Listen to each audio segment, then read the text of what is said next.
Go ahead.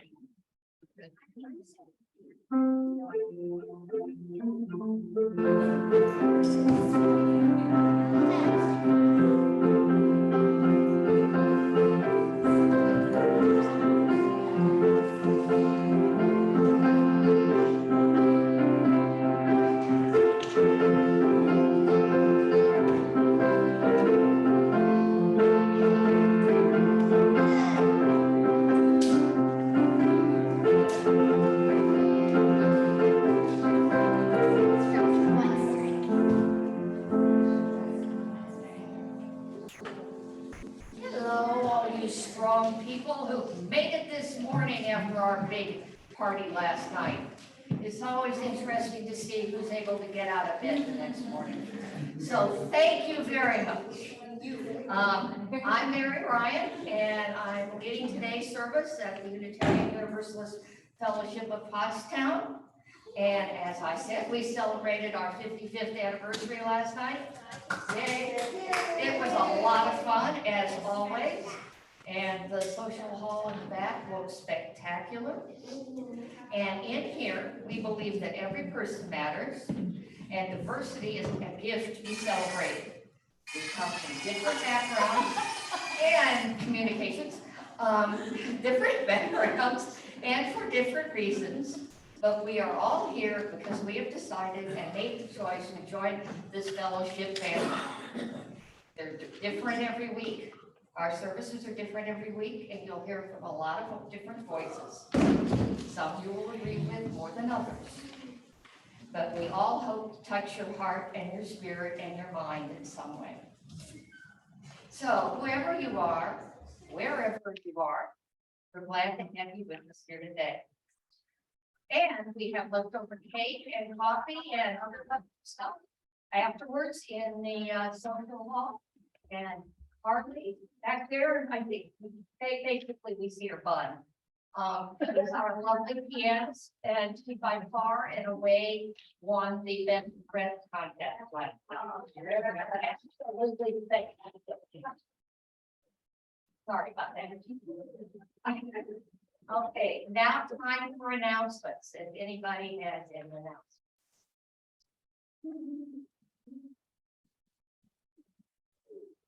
It's the final. It was, okay. Today, maybe the final installment. The final installment. Yeah. Of the white nationalism series that we have been watching. Miranda and I had sent it out earlier.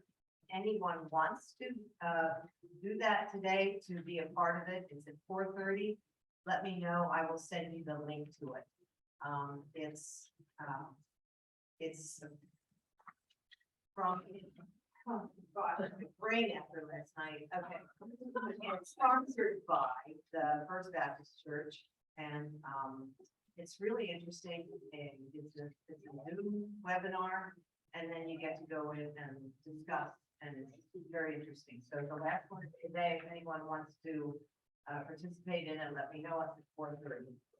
Only lasts an hour. Thank you.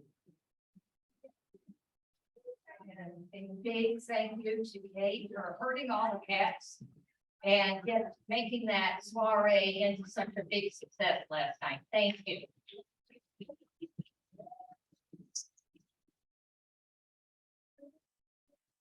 Okay. Oh, our chalice lighting this morning is Take from Light Its Cold by Laurel S. Sheridan. Take from light its coals, not its ashes.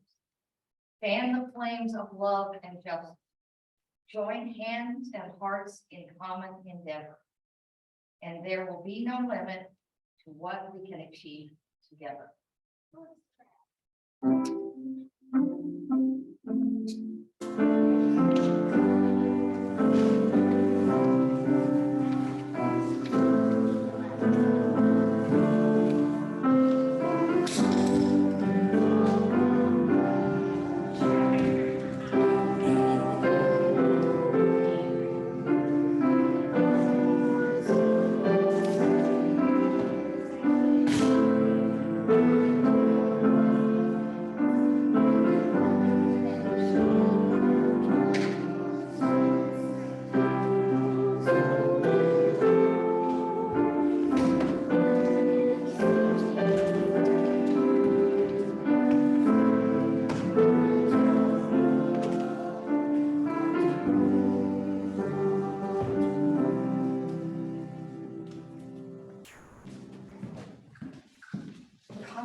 story, this epic story that started in April.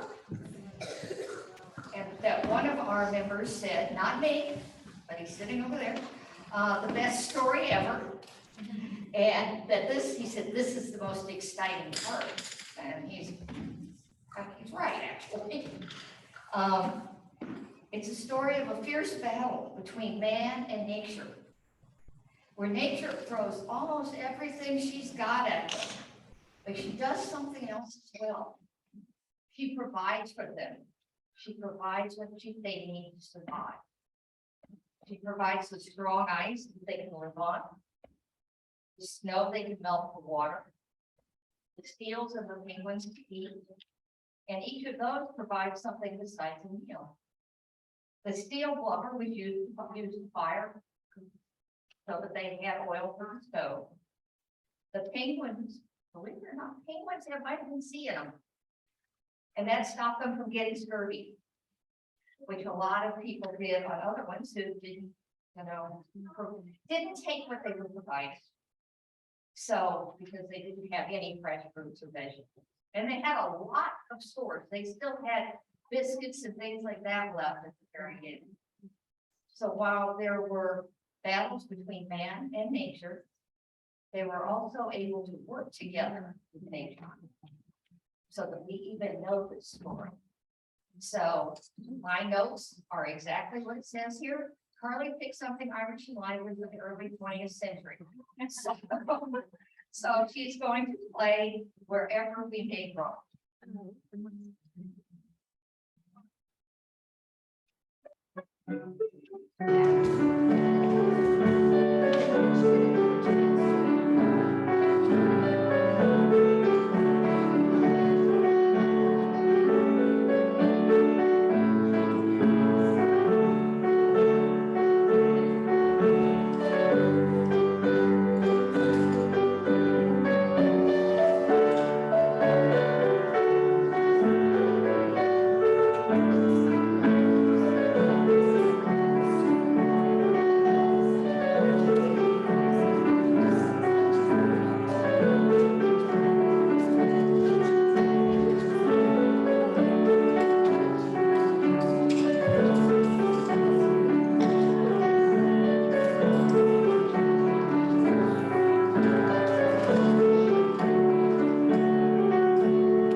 We don't have a story yet. We don't have a story yet.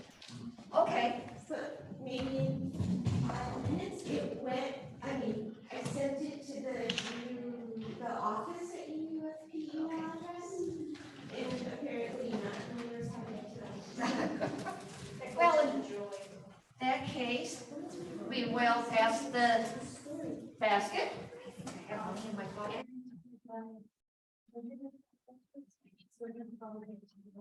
So we will pass the basket for the benefit of this fellowship, so that we can keep the lights on, and Chester will have to clean up after last night. So I thank you very much.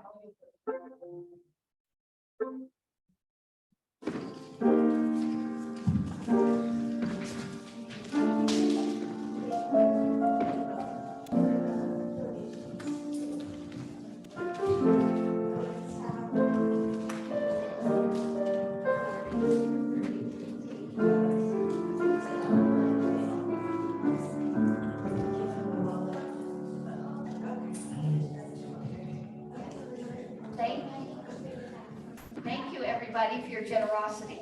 Since the next thing on the Order of Service is a song, and it's a fun song. It's a long way to Tipperary, and you're going, wait a minute, that was sung during the First World War. Yes, it was, but it was started before that, and it's about and it's an Irish song, and it's about somebody who's missing his lady love.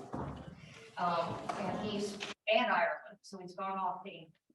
So why don't that'll probably do our 5 minutes.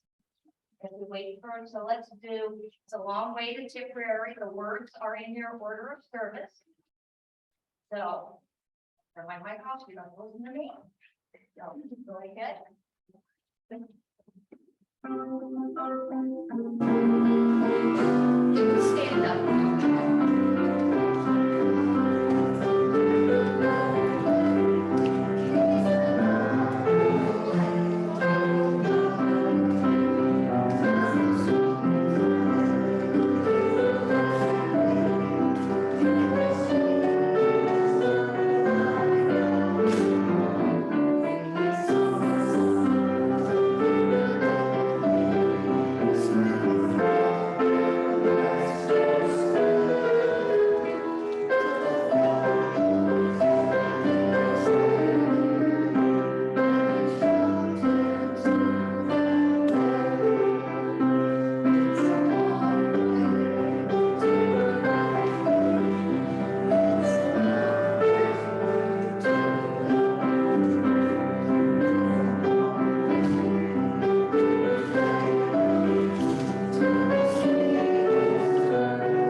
It was a valiant effort.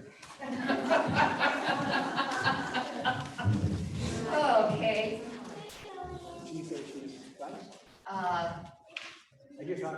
Huh?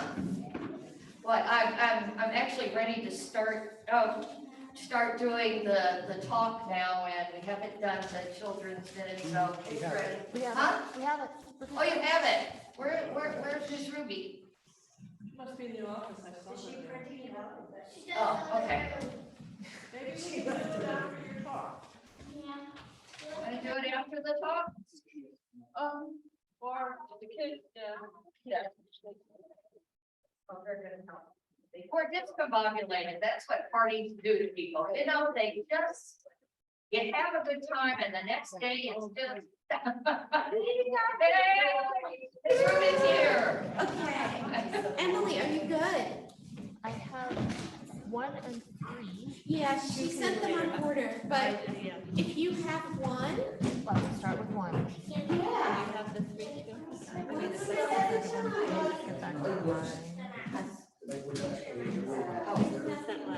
Happy chaos, right? I'm sure it'll come on. It hasn't come yet, but I'm sure it will. Unless this is here. Let me check my.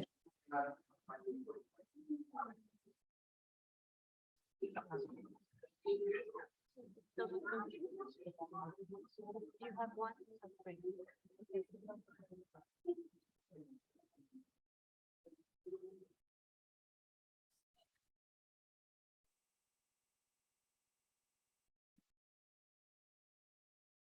Good morning. I'm Miss Ruby and I have your weekly installment of Happy Chaos right up here. Also known as our children's story. Right, 1 second. The pictures will come up in just a second. So our story is about a little boy, or it could be a girl too, a little child who's getting put to bed and who asks his mom some questions about what if I were different than how I am.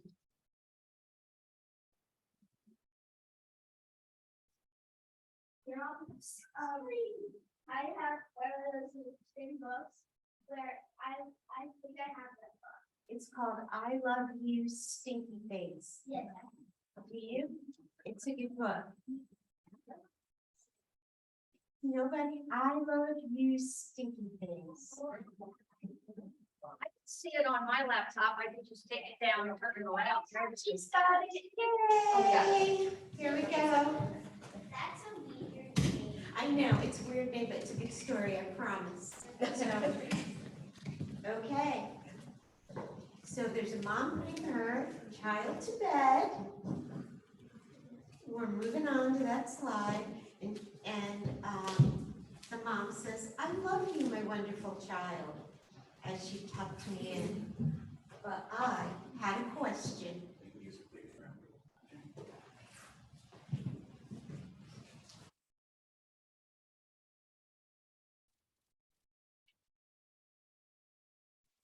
Mom, what if I were a big, scary ape? Would you still love me then?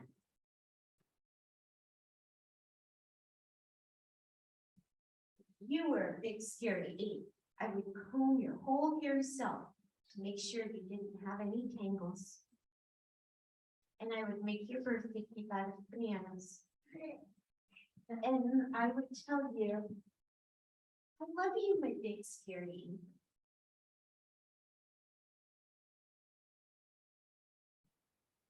But mom, what if I were a super smelly skunk and I smelled so bad?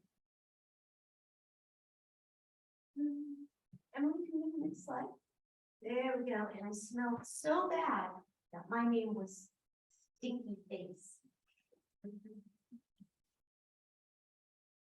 Then I would give you a bath and sprinkle you with sweet smelling powder.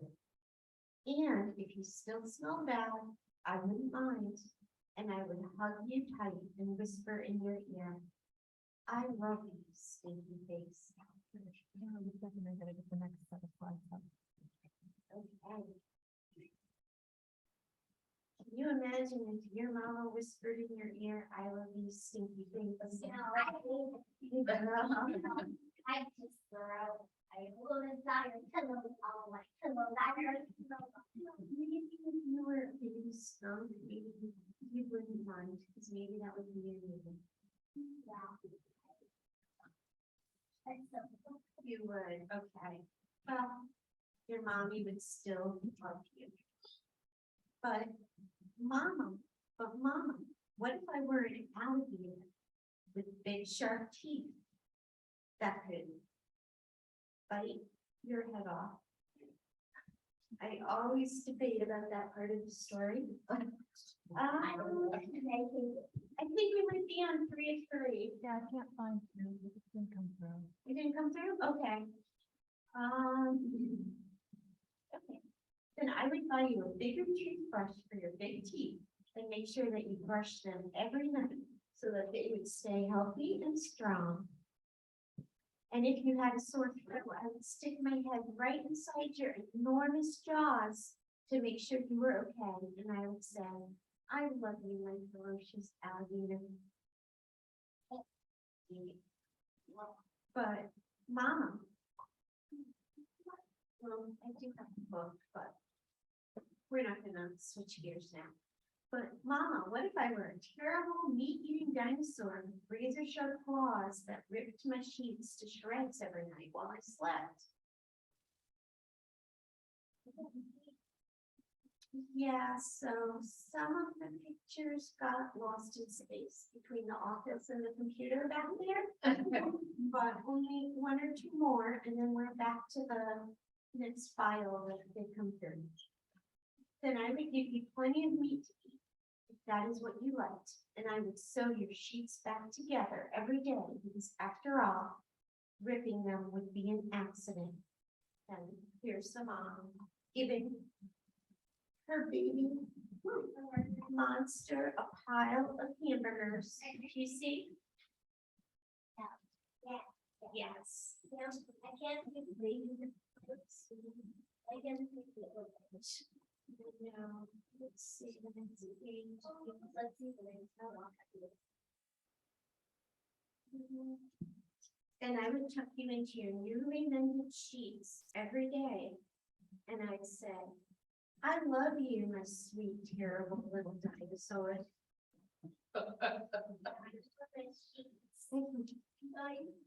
Mended every day.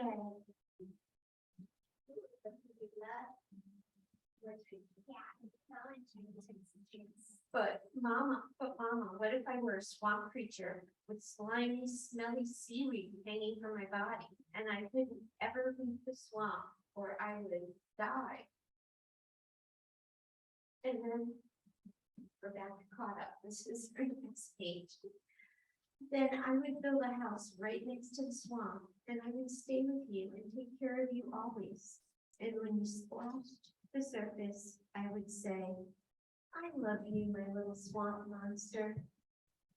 See, she's blowing him kisses, Yeah, and he's catching them. yeah, I know. He looks pretty happy though, right? Yeah, I know. But mom, what if I were a green alien from Mars and I ate bugs instead of peanut butter? And I would dress you in colors that showed off your nice colored skin. And I would pack your lunch box with beetles and spiders and ants and grasshoppers and the tastiest bugs you ever had. And I would pack a note with all the bugs that said, I love you, little greenie, bon appetit. Love, Mom. I know that seems to fake. Well, if you were a space alien, I'd like it. But mom, what if I were a cyclops and I had just one big gigantic eye in the middle of my head? Then I would look right into your gigantic eye and say, I love you, my little cyclops. And I would sing you a lullaby until your one gigantic eyelid got droopier and droopier, and it finally closed, and you fell fast asleep. And there she is, holding his hand as he's falling fast asleep.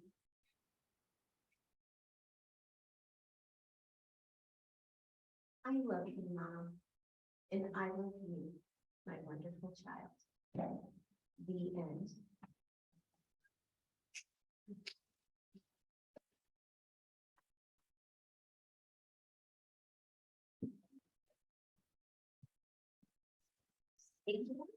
Bring the kids off to class.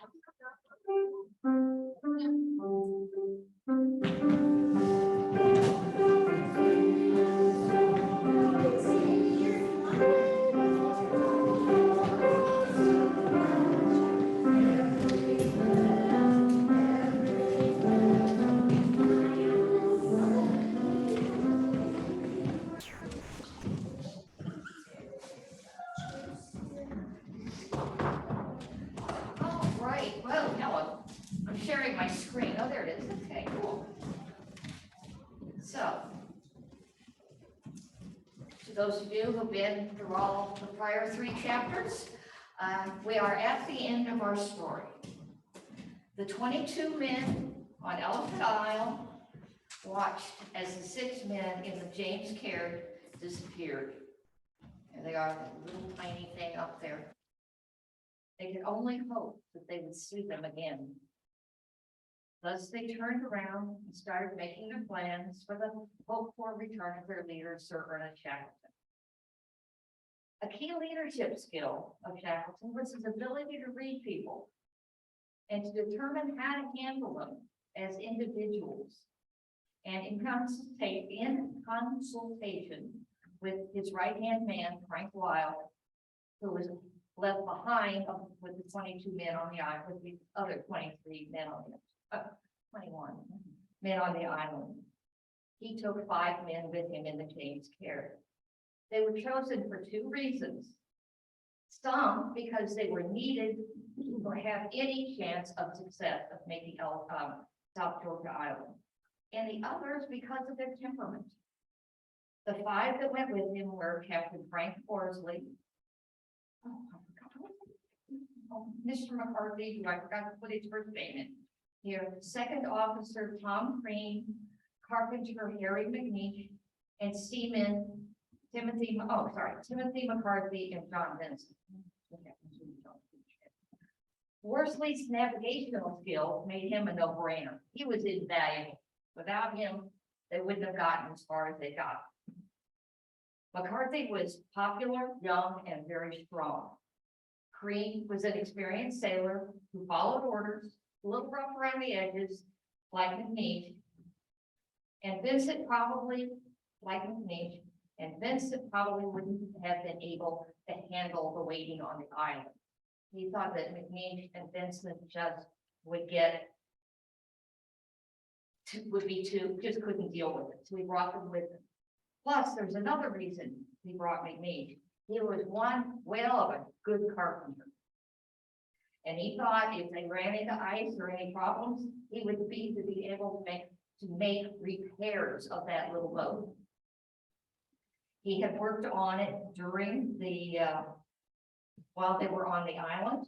He raised the sides a little more, put a top on it. Others had sewn canvas for decking, and they grabbed as much extra clothing as they could find, especially socks and mittens. They scrounged them up and they took them. They also took 6 reindeer sleeping bags, various navigational tools, 2 little stoves, a 6-week supply of food, and 2 large casks of fresh melted glacier water for drinking.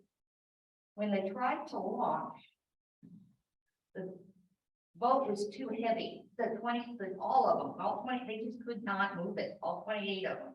And after several tries, they waited, and they finally got a big enough wave came in that it would be able to actually start carrying them back out. I've done that, by the way. I got soaked. But it carried them back out a little way into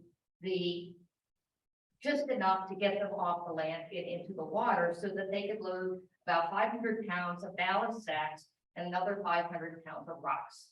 So you've got a 22-foot boat, 6 men, and a whole bunch of other stuff. It was very, very, very crowded. You can see the decking there. The rocks were down below there. The sleeping bags were there. That's where they slept, on top of the rocks. And they had to crawl in. And when you got up to the bow there, there was barely room for your head, but that's how they did it. So they watched, they got in, they're sailing away. The men on the island are waving at them, and they're watching the island fade away, hoping that they will set foot on land once again. They were going to go 800 miles through the South Atlantic, Scotia Sea, I can't remember what part of the ocean they did, and a little bit of the Drake, to hit a 25-mile-long speck in thousands and thousands of miles of ocean. If they missed it, outside of a couple of little teeny tiny islands out there, the next stop was Africa. I think that was 3,000 miles away. So it was South Georgia or die. And while Shackleton was still the leader of this expedition, this was the environment of the other men. They were sailors. And his physical strength and optimistic nature were now being put against a foe that he couldn't bend to his will. So Worsley was truly the captain, and he told them where they were to direct the boat. They had a little sail, where to go. After 2 days of rolling sea, as Albert can relate, not calm by most definitions, but relatively calm for that part of the world. They were drenched and they were cold, and they got 128 miles as the current was carrying them and the wind. And they were now at the eastern edge of the Drake. Now, I've talked about the Drake a lot before, where the South Atlantic, the South Pacific, and the Southern Ocean all come together. And it's about 400 to 600 miles between South America and the Antarctic Peninsula. So it's where a lot of water is coming through, and they don't necessarily play well together. Plus, the winds are high. And the Southern Ocean just goes like this around Antarctica all the time. It doesn't come to an end. It just circles Antarctica. So she, when you're down there, can show you what it looks like, and it's very impressive. They would come upon these great big rollers. They would bring them up and take them back down and up and down. And to give you an idea of what one looks like, this is my cousin Sherry sitting on her bed, looking out the window onto the stern, and you can see that giant roller wave coming up behind us. And it was cool being there. And the reason I did it crooked because standing straight was impossible.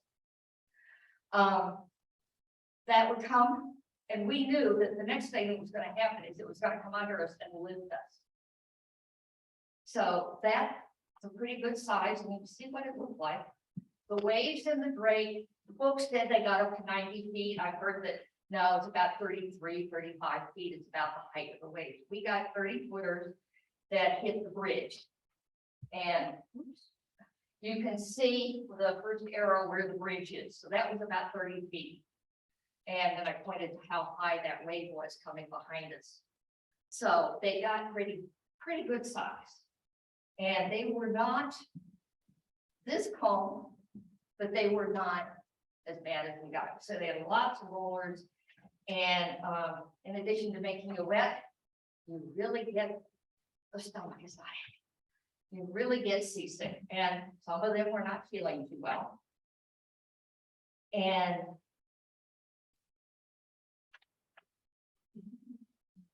so the water that came in, what do you think happened to it? It froze. So they've got ice on everything. The oars froze over. But they made progress, and after 5 days, they covered about a third of their 800 miles. So they're moving much faster than they did in the first part of the trip.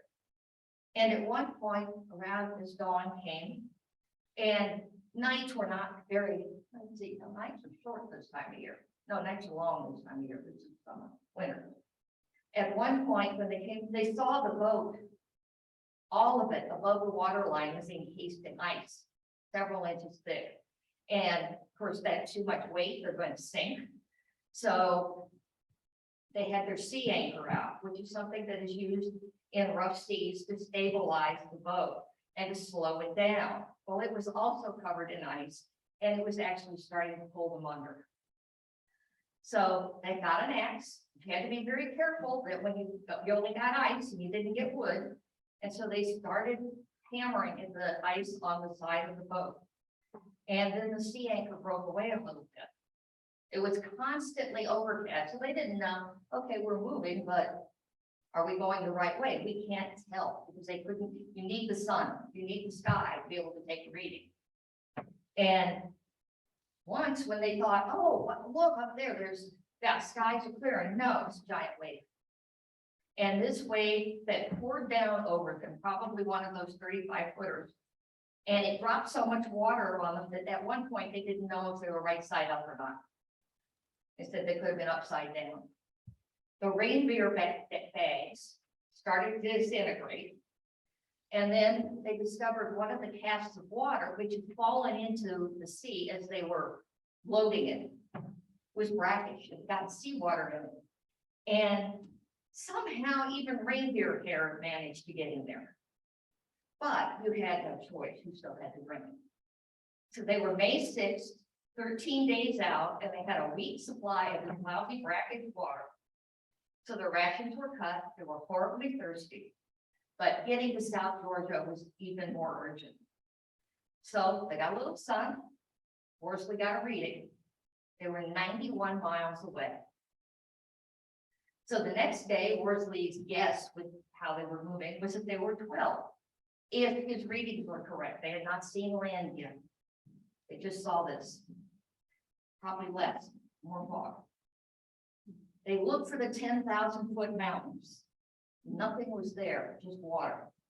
Then about 10:30, they spotted something that absolutely gorgeous, seaweed. And then a cormorant. A cormorant is a bird that flies about within 15 miles of land. So they knew there was something there that they'd come on. So the fog broke and McCarthy spotted those black cliffs about 10 miles away. And a couple of hours later, about 3 miles off, so they're coming into the land. But is anything been easy? No. Furious breakers were seen where they wanted to land, and those breakers would have driven them right into the rocks and crushed them right there as they made their destination. So what they had to go back out to sea a little bit to get away from it and try to find someplace else to land. They're going along, and these breakers are washing into the shore the whole time, crashing. And that prepared was no match. So they went back, they did go back out to sea, but they were sinking. There was so much water, so they were bailing with everything they could think of. Winds went from 60 to 85 knots. The only person not bailing was Worsley, who was at the tiller. And as the wind thinned, the wind and the current were forcing them straight into Anacock Island, which is about 15 miles off, 5 miles, offshore South Georgia. Worsley actually thought they were going to die. He said, because we were headed, being pushed dead at it. As soon as they got there a little bit, the sea calmed down and took them around. Finally, after hours and hours and hours of rowing and changing directions, they landed in a little cove so small they had to pull in their oars. When we were sailing down, I took this. We were told that's where they went. That's where they went. So I think that's it, because there was a whole line of cameras along the side of our ship taking pictures. So there's that little cove that they managed to get in there. It was May 10th, 1916, 522 days since they had left South Georgia. They were back. The first thing they did was drink a little of the fresh water coming down coming down a waterfall from a glacier. But of course, the sea was like, not yet. I'm still. Heavy surf whipped up, and it brought the carriage around and broke her rudder. Because where they wanted to go was on the other side of the island. There's nothing here. There's absolutely no civilization, nada. So, tired as they were, they had to get her above shore. And they had to unload her. They were so weak, but they did it. And they got her up on land. And then there's apparently back in there somewhere, there's a little cave. And so they had their stove and they sacked out. A first sound sleep in heaven knows how long. In their wet sleeping bags, but they did not care. But they traded shifts to keep an eye on the carrier, to make sure that she didn't go out to sea with all their stuff, and then they really were stuck. And about 2 in the morning, while Creed was watching, she broke free. And he's holding the rope and he's getting dragged into the water, and his screams woke up everybody else, and they ran and they grabbed him and they pulled him back to shore, and they had to rest for a few days. They just they couldn't know, they knew now there was no way they could sail around that island. Now, if you think, we see movies and stuff and you can walk around on a beach, no, you can't, because there are spots where the cliffs come straight into into the sea. See, like they are here, there's no way you can walk around that. So, but they could take her a little bit. So they took her down and they got in. I'm sorry. He left three, he was gonna leave three and take two people, and they were gonna walk across the island. But they decided they couldn't get up, these are perpendicular cliffs here. There was no way they were gonna get climbing up there, they needed a slope. So they, see, I got that one, oh no. They then took their little boat about 6 miles up the same thing. You'll see it, I've got it outlined in red, it's on the upper left, King Haakon Bay. And they went up there and it had a more of a slope going up. Yeah. Okay, more of a slope. The red line is actually the path they took to get across the island. And they got over, they went, sailed from their little cove to Cape Haakon Bay, and they were singing like Tipperary and other songs like that. And Shackleton said, except for how they looked, they could have been mistaken for a party going out for a picnic. So they set up what they call pagan camp here on South in at King Haakon Bay to start their treacherous spot. Now you can see it's more sloping as you come in here at King Haakon Bay. At the glacier with the fog on top of it. The big problem we had here, at sea, we had a map. We know, like they knew when they went in, what was on that map when they hit that land. What is up there at 10,000 feet or 5,000 feet, nobody has a clue. And nobody had ever mapped it, nobody had been there. So they knew what they would find, but they didn't know how bad it would be. There would be glaciers, the peaks up to 10,000 feet, crevasses of what depth, they had no idea. So they didn't know if they'd be able to get over there, but they had to try. So at 3:10 in the morning, on May 19th, a week and a half after landing, so they've been getting sleep and fed and rested. Shackleton, Worsley, and Green took what supplies they could manage and headed out under a full moon. And the first part of the climb was relatively simple, you know, all things considered. But as the fog rolled in, then they tied themselves together so that they wouldn't lose each other. And when the fog cleared, they saw what they thought was a lake in front of them. But they were like, that's kind of odd because there aren't any lakes. I mean, it's just weird. It just didn't seem right. And then all of a sudden, they realized they were descending a glacier. And glaciers don't end in lakes, they end in the sea. And as the sun burned off about 7 in the morning, the lake was actually Possession Bay and flat out open sea. They covered 7 miles and a very narrow part of the land, and they had to go back. They had to retrace their steps and try to find another way. They hadn't brought their sleeping bags or a tent, so they couldn't rest. They did bring a little stove so they could have hot food and stop to eat, but speed was what was important.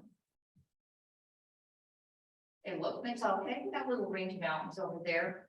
They went decided on a route. They went up to the summit, and there was another perpendicular cliff right below. They had to go back again. They headed to another range. They couldn't make the descent. They had to turn around again. It's night. It's getting dark.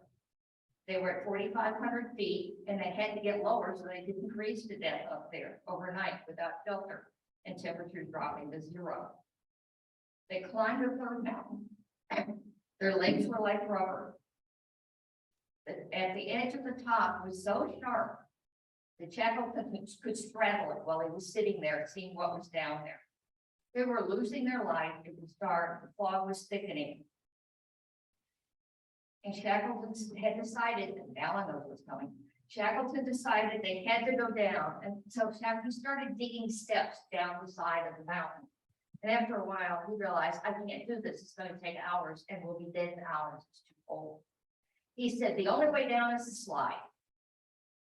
And even though they weren't sure what was at the bottom, were they gonna land on land, were they gonna go flopping out all over a cliff into the sea, but they had to get down. Worsley and Crean put up all kinds of arguments, well, all over a cliff, whatever. But the boss was unwavering, there was no other way to go down. So they tied the ropes, untied the ropes, they coiled it up and sat on it underneath it. Shackleton was in front, Worsley wrapped his legs around Shackleton's waist and arms around his neck, and then Crean did the same to Worsley. And the picture I have is tobogganers without the toboggan. They shoved off. And it's like for a second, it was like they were midair and just hung there. And then they went flying down the mountain. Snow was flying at them. They were barely breathing. But they were screaming at the same time. And they kept going and going and going and going. And finally they leveled off a bit and came to a stop and they crashed into a snowbank. That was not a rock, it was a snowbank. They looked at where they come from, and Shackleton estimated in his book South that they had traveled about 900 feet in about 3 minutes. Just straight down on this road. The total height of the ridge was about 2,000 feet. They were exhilarated, they were laughing, it was exciting, it had to have been fun, If it wasn't so scary. They needed some food, the day was again coming to an end, but what they had to do, they had to climb again. But the moon was out, Mother Nature was helping again. And they had to go up another 4,000 feet by 12:30 in the morning. At this time, they haven't slept, in more than a day. And they were just exhausted. They started downhill and they started to see familiar landmarks out there in the sea. They spotted islands. And they were almost there. And then they saw multiple crevasses ahead. There was no glacier at Straw Nest, which is where they were going. They were crevasses. They were standing on a glacier. They were heading down to Fortuna Bay. Let's see. Go back. Fortuna Bay is, I wish I could, I point here, it doesn't help, does it? Can you move the mouse? Can you see where Fortuna Bay is up there? It's like at the end of the little red line.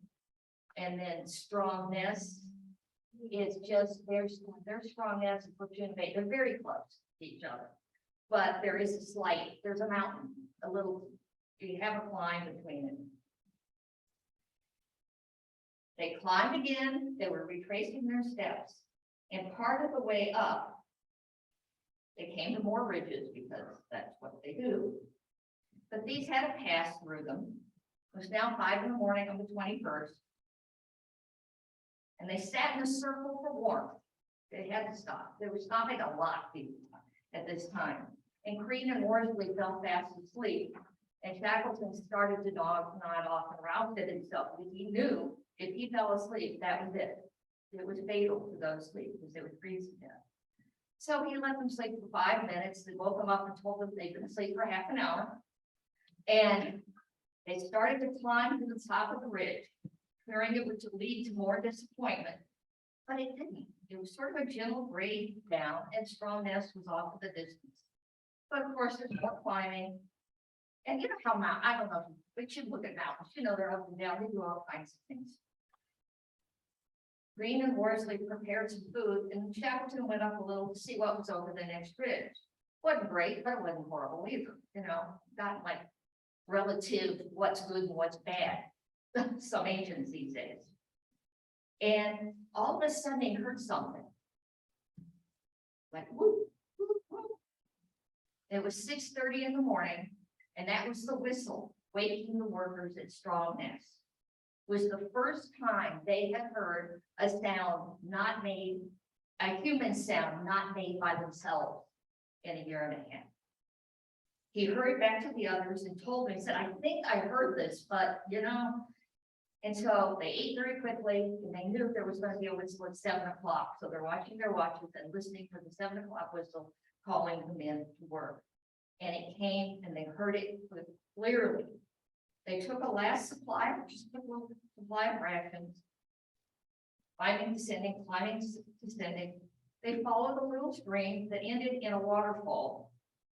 The little waterfall over there, yeah, you can call it water. That ended in a waterfall. Now, if you look, I don't know if you can see, but off on the right, there are a bunch of little dots there. That's our group did the 4-hour hike between Fortuna Bay and Strong Nest. I didn't do it because I have a sounder mind to lie. I just know. But you can see it would have been better for them to have come around that way, but would have added time to their that they didn't have. So they found a very heavy rock at the top of that stream, tied a rope around it, and slid down one by one. They went sliding down that little waterfall. They were cold, they were wet, and they were headed back to the whaling station. They were going to see other people. It had been 36 sleepless hours since they had left King Haakon Bay, and they had climbed and descended and walked miles. Years later, when the three men were talking about it, they each said independently, they said, you know, I felt like there was a fourth person with us on that walk. So each man felt like there was another presence that was there with them. They didn't talk about it at the time. It wasn't until, you know, remember that? So they decided, let's spruce up a little bit. You know, that was impossible. Their clothes were threadbare. Their hair was scraggly. Their faces were black from smoke. And their beards were long. And so when they ran into a couple of little boys estimated to be about 11 years old, the little boys took one look and ran. They're like, whoa, we don't know what that is, but there's something out there that ain't right. They ran into 3 workmen, and those workmen approached them. They knew they were strangers. I mean, but most strangers, when they come in on the whalers with the whaling boats. So they had to have come over the mountain, but really nobody did. And it wasn't until 40 years later that anybody did it again. Shackleton asked to see a man named Anderson. He was no longer there. He'd been replaced by factory manager Thorolf Soleil. I can't pronounce that. And Shackleton replied, good, I know Soleil well. The foreman led them to his house, and they knocked. Soleil answered, which I know is not being pronounced correctly, looked them over and said, who the hell are you?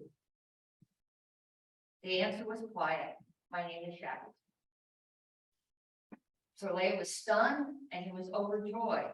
Everyone had given up the crew of the Endurance for dead.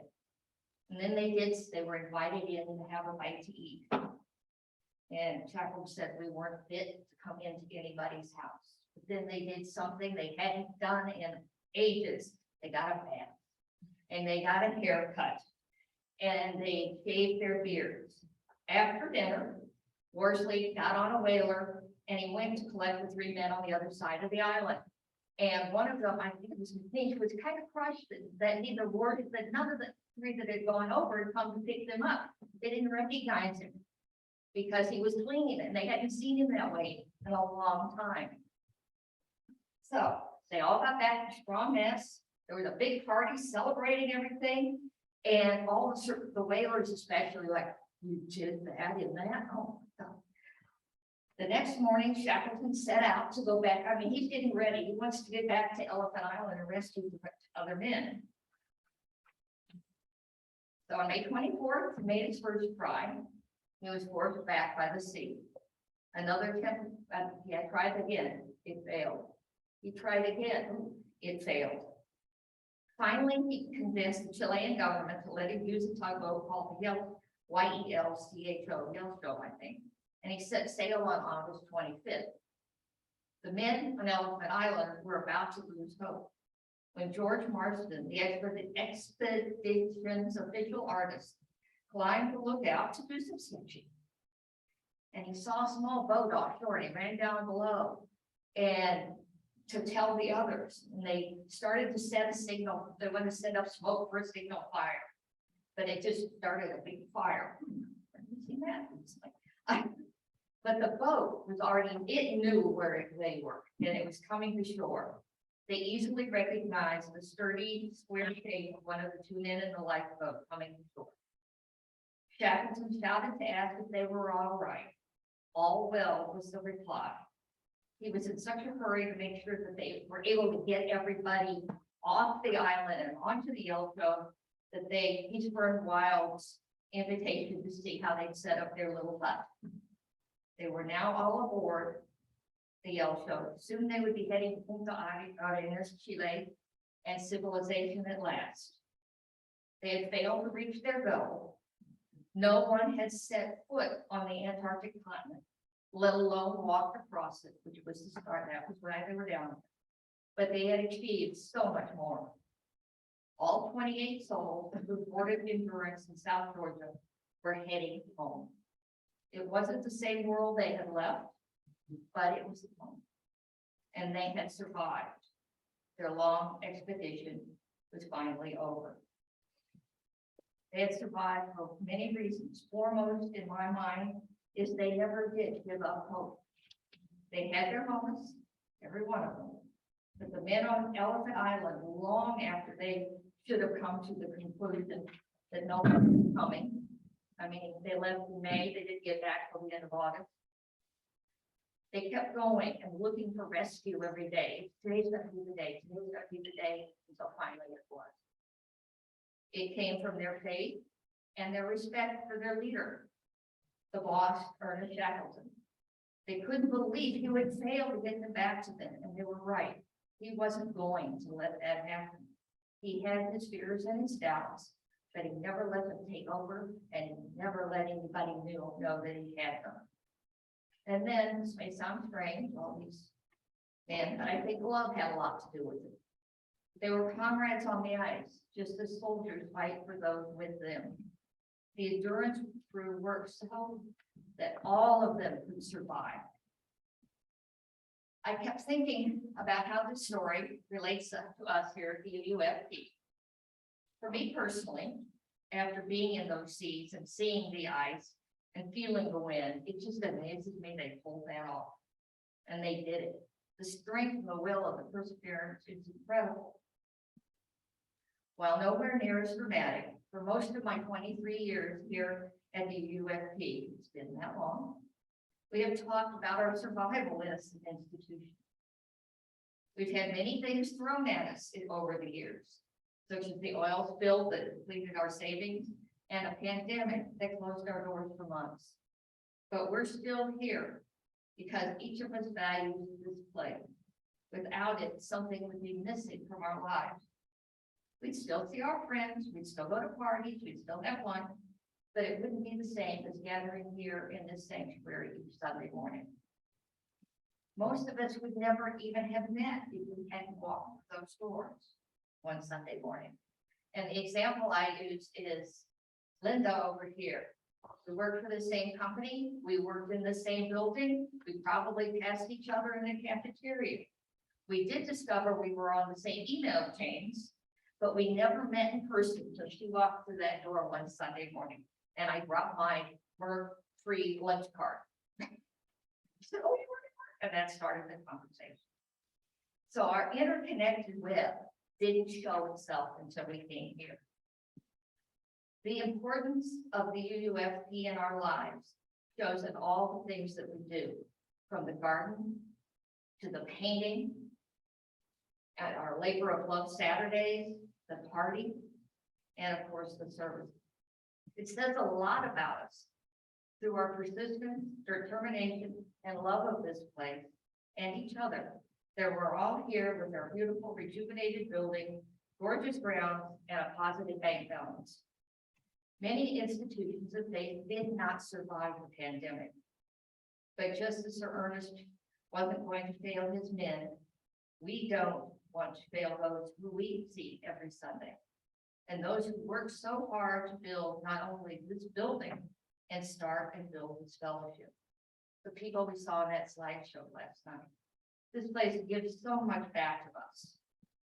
The next step is to share this with more people of faith. There are a lot of UUs out there, they just don't know it. And at 110th anniversary in 2077, those folks, maybe even some of who were our children here today, will look back at all the work we did for the Unitarian Universalist Fellowship of Pottstown and say, wow, that was amazing. So, should, Carly, do you want to, as my notes say, play something jaunty? Because we are running along. Or I could skip to the closing. What, vote? Huh? What, she's gonna play a song, and we got a benediction and one more song. Huh? Okay, go for it. Have to play your jaunty song.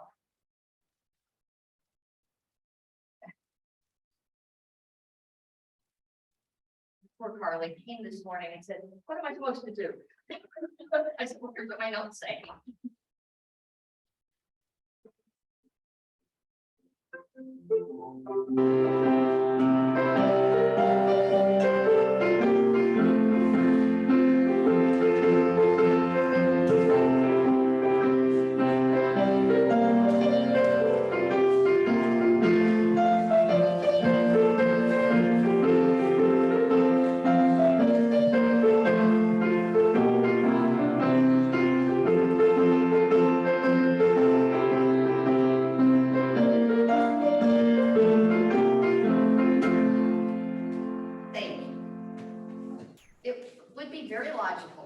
Think that the men of the Endurance were greeted as heroes when they got home, and everybody was really excited when they got back.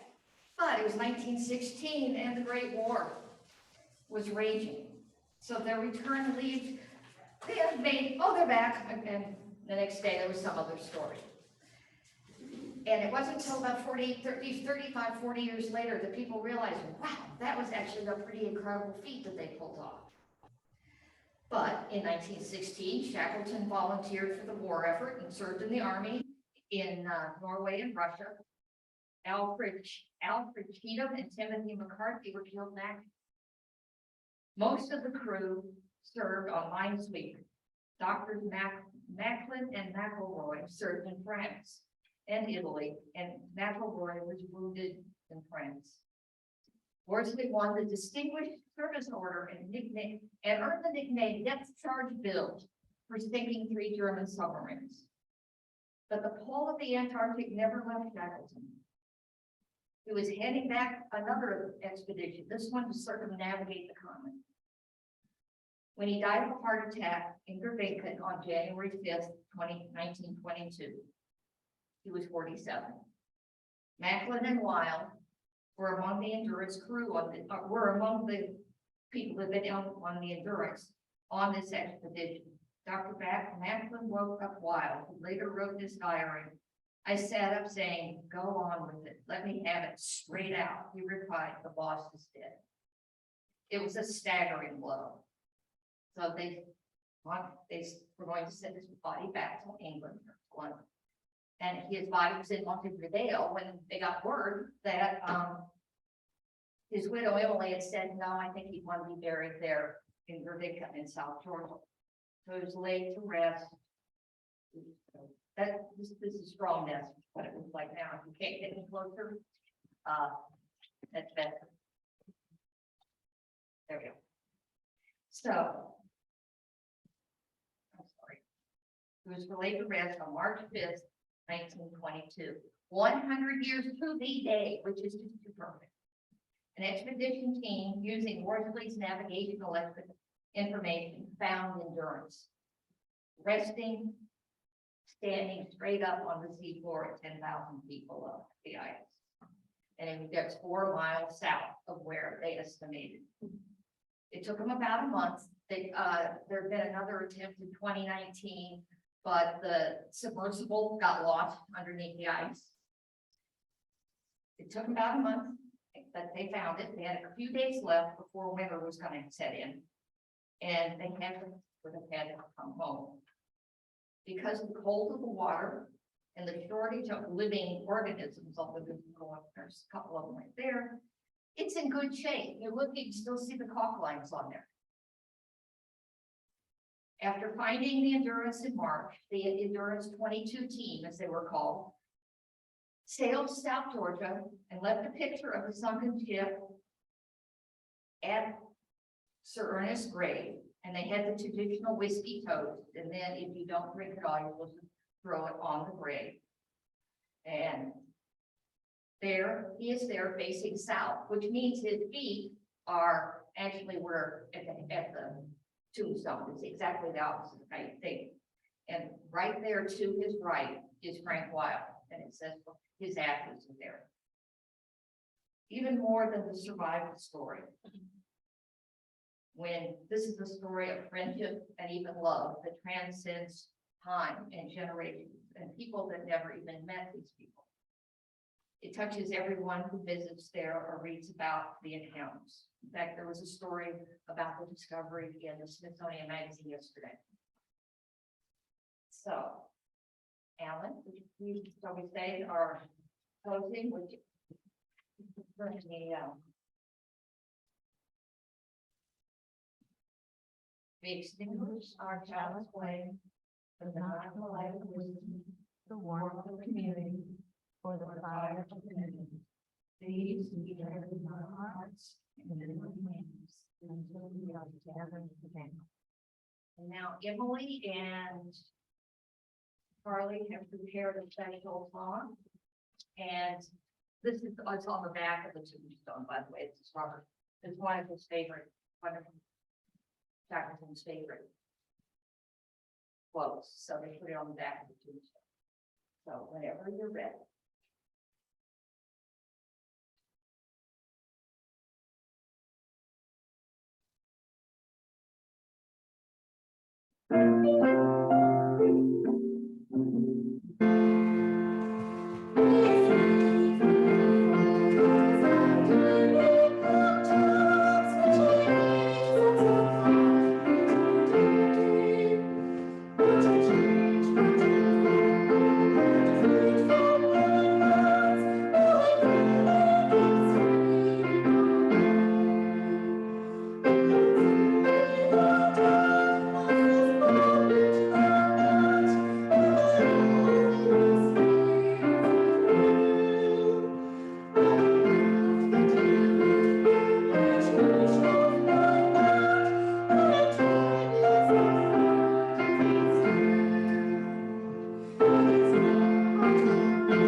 As soon as Emily gets back, we will turn off the recording.